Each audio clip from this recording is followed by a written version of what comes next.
നിയമസഭാ തെരഞ്ഞെടുപ്പിന് മുന്നോടിയായി മുസ്ലിം പ്രീണനവുമായി തമിഴ്നാട് സർക്കാർ. സംസ്ഥാനത്തെ സ്കൂൾ പാഠ്യപദ്ധതിയിൽ മുഹമ്മദ് നബിയെക്കുറിച്ചുള്ള പാഠഭാഗങ്ങൾ ഉൾപ്പെടുത്താൻ കെ സ്റ്റാലിന്റെ തീരുമാനം.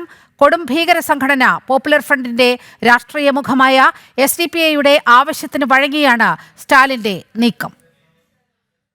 തമിഴ്നാട്ടിൽ നിയമസഭാ തെരഞ്ഞെടുപ്പ് അടുത്തിരിക്കെയാണ് സ്കൂൾ പാഠ്യപദ്ധതിയിൽ മുഹമ്മദ് നബിയെക്കുറിച്ചുള്ള പാഠഭാഗങ്ങൾ ഉൾപ്പെടുത്താൻ തമിഴ്നാട് സർക്കാർ തീരുമാനിച്ചത്. പ്രവാചകൻ മുഹമ്മദിനെ കുറിച്ചുള്ള കാര്യങ്ങൾ സിലബസിൽ ഉൾപ്പെടുത്തണമെന്ന് SDPI നേതാവ് നെല്ലായി മുബാറക് അഭ്യർത്ഥിച്ചതായും അത് ഇതിനകം തമിഴ്നാട് വിദ്യാഭ്യാസ സിലബസിൽ ഉൾപ്പെടുത്തിയതായും മുഖ്യമന്ത്രി സ്റ്റാലിൻ പ്രഖ്യാപിച്ചു.